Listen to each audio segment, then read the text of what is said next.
à tous, merci à vous de nous rejoindre sur Monaco Info pour cette toute nouvelle édition. En voici les principaux titres.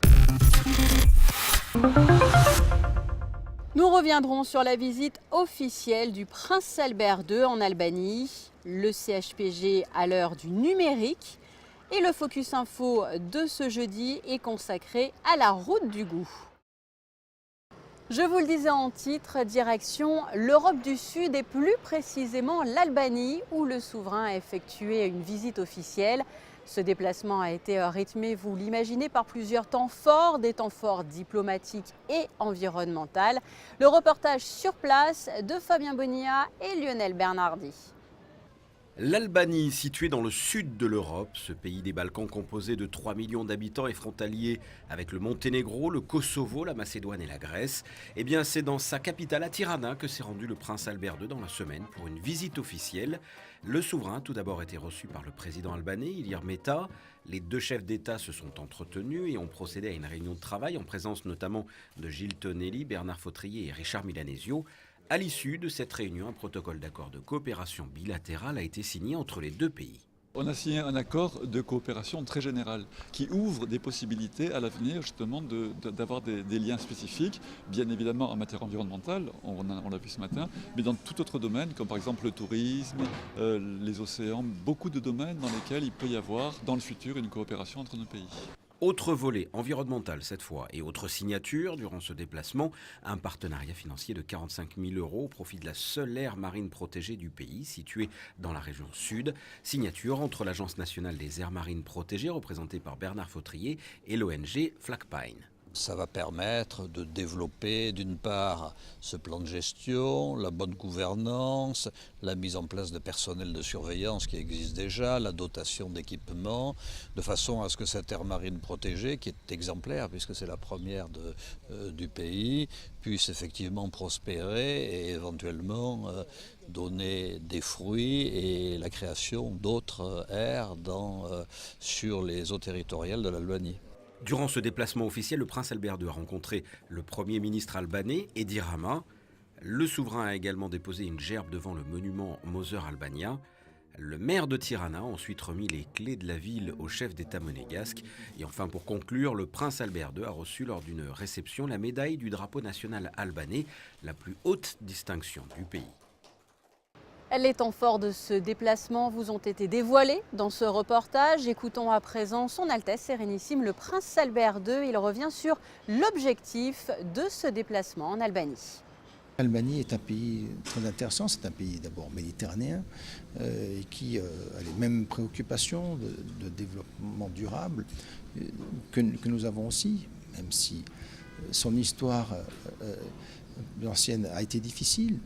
Mais c'est un pays qui, je crois, a une population jeune, qui des élites qui sont jeunes. Et je pense que la principauté, dans son esprit de coopération méditerranéenne, doit se rapprocher des pays comme l'Albanie.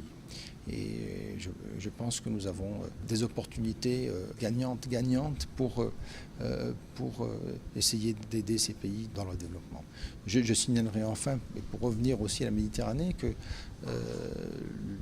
y a un accord de principe qui n'a pas encore été finalisé, que l'Albanie rejoigne la CIESM comme pays membre, ce que nous espérions depuis quelques années maintenant, et j'espère que ça pourra se concrétiser dans un avenir proche.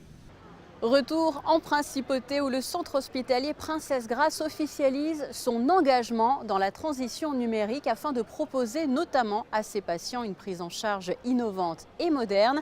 Nous étions au cœur de l'amphithéâtre Louk La Passe pour vous. Déjà pionnier depuis les années 90 dans le domaine de l'informatisation, le CHPG franchit une nouvelle étape importante grâce au numérique. Le lancement du DPI, dossier patient informatisé, a été dévoilé.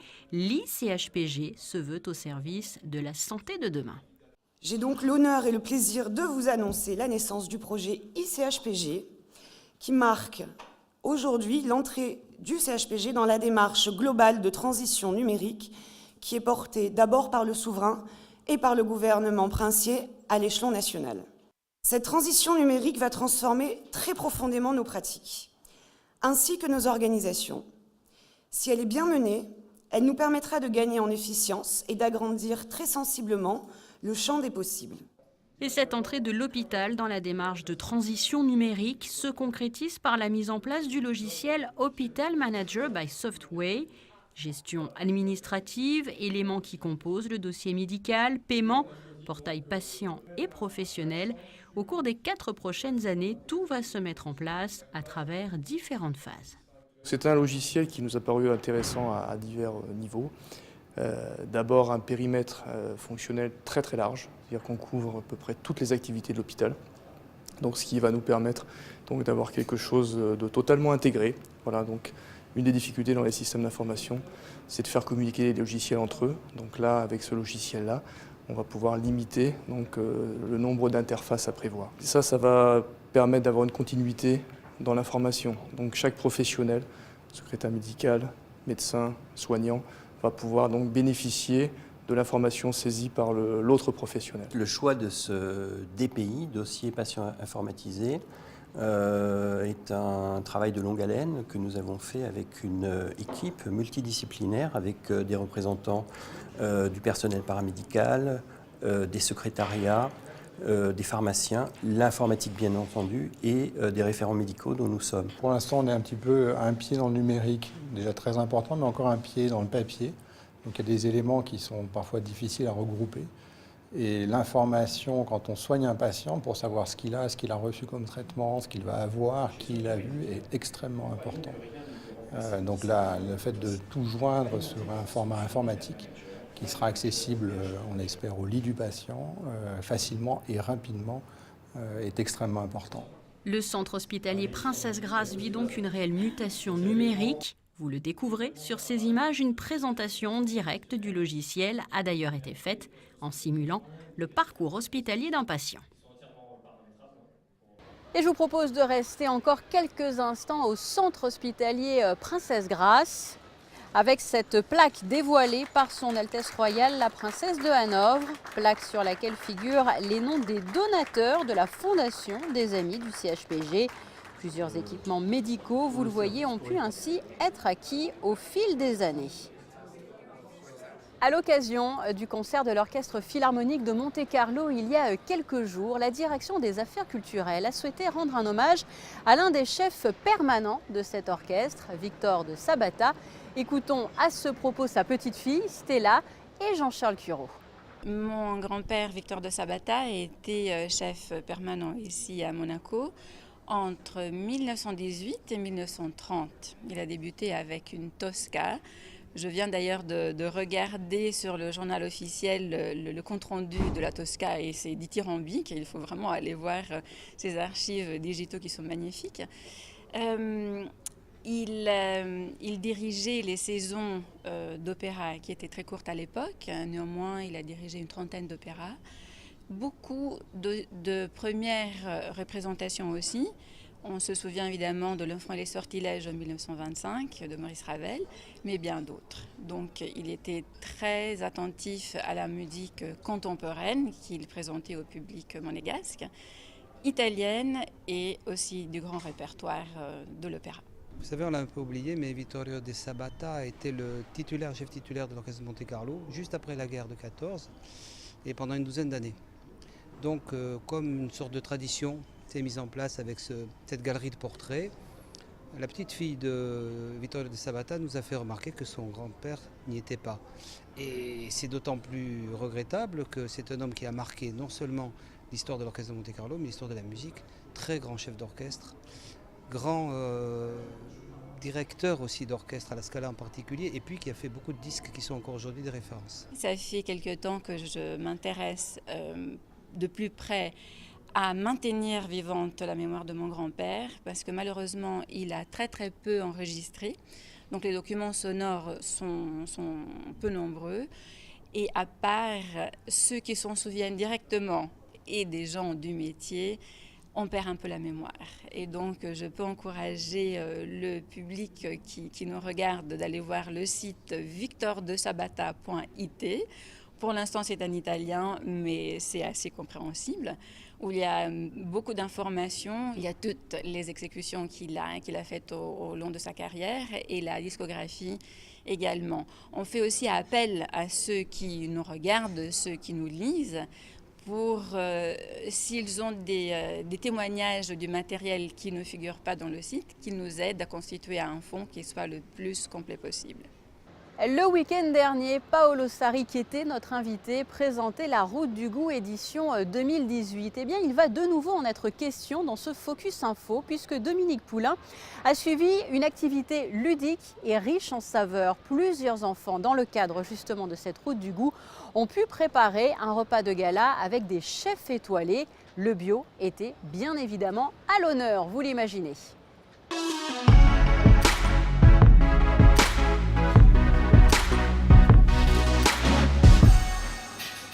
Bonjour, nous sommes ici dans les cuisines du Monte Carlo Beach dans le cadre de la Route du Goût.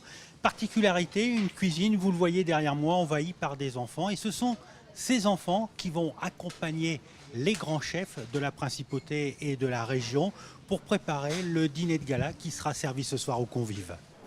La Route du Goût est le grand rendez-vous annuel qui célèbre la gastronomie biologique. Monaco devient le symbole du bien-être, du respect ou encore de la protection de l'environnement. Un événement organisé par cet homme, Paolo Sarri, seul chef étoilé certifié biologique au monde.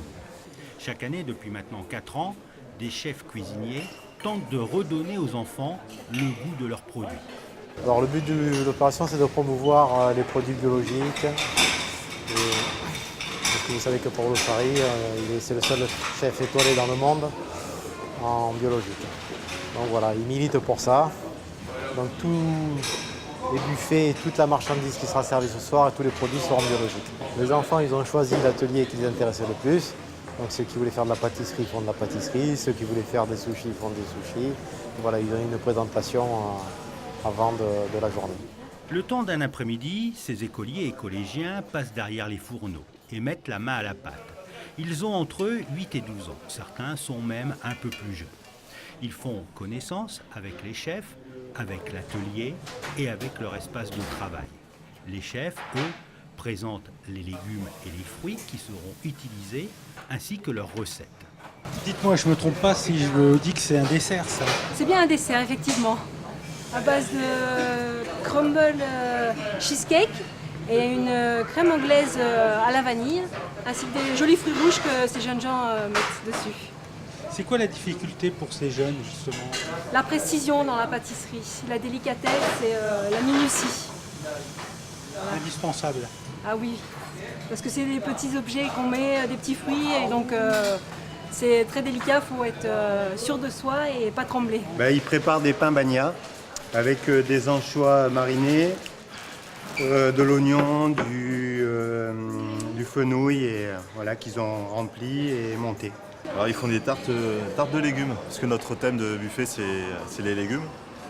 Donc bien sûr les légumes bio, et puis on fait des petites tartes, déclinaisons avec betteraves, carottes. C'est une découverte pour eux, non? Ils ont l'air de connaître, parce que tout à l'heure il a senti la coriandre, je l'ai pas senti, et il a reconnu la coriandre, donc j'ai affaire à des connaisseurs. Il faut retrouver les valeurs du bio et du goût du légume comme on l'aime, quoi. Donc c'est bien, ça fait partie d'événements qui font du bien à la gastronomie française, et il faut remettre ça au goût du jour, c'est bien. Les enfants prennent le temps de toucher, de sentir et de goûter. Les gourmands, ils goûtent. C'est important, il faut toujours goûter. Ils passent ensuite à la pratique. Je peux te demander ce que tu fais? Cosa facciamo? La lasagna végétarienne. La lasagna végétarienne. Et là, tu fais quoi alors? Tu coupes des pains, des portions, comment on dit? Je fais des portions. C'est facile? Oui, plus ou moins. Quand je comprends, oui. Et tu aimes bien faire ça? Oui, c'est bien. Est-ce que tu cuisines chez toi? Des fois, oui. Les instructions sont données avec précision par les chefs. Avec tact, ils laissent les enfants apprivoiser les ustensiles, découvrir les ingrédients et les particularités du métier.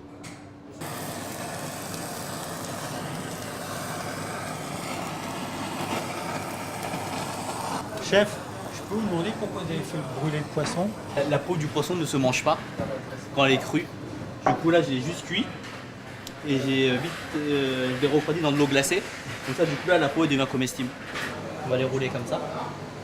Et après on va mettre du citron vert dessus. Après.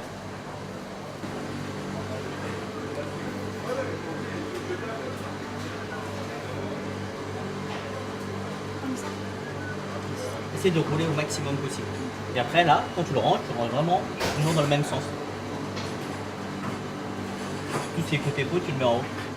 En fin d'après-midi, les apprentis cuisiniers achèvent leurs travaux pratiques. Les odeurs commencent à chatouiller le nez. Et ils sont fiers de montrer aux membres du jury de quoi ils sont capables. On a fait des huîtres, mal d'huîtres. On a fait également des crevettes, des sols pressés, des sols tressés. On a fait des petits légumes. On a mis en décoration des petits poissons. Des tacos avec de la pâte de riz. Je suis d'accord. Ça t'a plu? Oui. Et qu'est-ce que tu as mis dans les tacos Dans au poulpe, on a mis des capres, du poulpe, de la salade, des olives et du poivron et des oignons. Dans lui, on a mis de la tomate, des anchois et de la roquette. J'ai fait des petits pains au fromage. Ensuite, on a fait de la focaccia. Et après, on a tout préparé. On a fait du tagine d'agneau, des raviolis aux champignons, des nems aux agneaux. Et des légumes. Et ça t'a plu? Ah oui, beaucoup. Est-ce que c'est pas trop difficile la cuisine? Non. Bah, ça dépend. Ça dépend ce qu'on fait. Parce qu'il y a certaines choses faciles et certaines choses un petit peu plus difficiles. Le jury est composé de 2 grands chefs. Max Massia, chef au San Domenico en Italie, et Xavier Mathieu, chef relais et château dans le Luberon. Tous 2 sont agréablement surpris de l'intérêt qu'ont porté ces jeunes à cette activité. Savoir reconnaître les bonnes choses, c'est pas facile, donc commencer quand on est petit, c'est déjà beaucoup mieux et important. Pour ma part, c'était très surprenant parce que retrouver autant d'intérêt pour de la cuisine, où quand même c'était pas de l'assemblage, il y avait vraiment de la cuisine et un réel travail. Et je les ai trouvés tellement intéressés quand on les a questionnés, comment vous avez préparé ça, qu'est-ce que vous avez fait, un vrai intérêt, une vraie passion, c'était incroyable. Je pense que c'est important d'éveiller justement tout jeune déjà les sens, de porter de l'intérêt déjà à la cuisine et en même temps d'éveiller les sens sur les parfums, sur les goûts et surtout sur les produits, chose qui est très importante, des bons produits. Vient ensuite la remise des récompenses. C'est l'heure aussi pour les parents et amis de goûter les plats et c'est un succès. Cette initiative qui cherche à valoriser les produits bio sera sans aucun doute renouvelée l'an prochain, toujours dans le cadre de la route du goût. Voilà pour l'essentiel de l'actualité. Passons à présent à vos prévisions météo. Vendredi, large soleil, les températures seront agréables avec 22 degrés d'annoncés au plus chaud de la journée. Pour ce week-end, le ciel sera un peu plus couvert, mais le soleil dominera tout de même. Lundi, de nouveau un ciel sans nuages et des températures en légère baisse. Il fera 16 degrés dans la matinée et 20 degrés pour l'après-midi. Et c'est ainsi que se referme cette édition. Restez sur Monaco Info. Dans une petite poignée de secondes, vous avez rendez-vous avec un nouveau numéro d'Asphalte consacré aujourd'hui à une Aston Martin, l'Aston Martin Vantage. À très bientôt.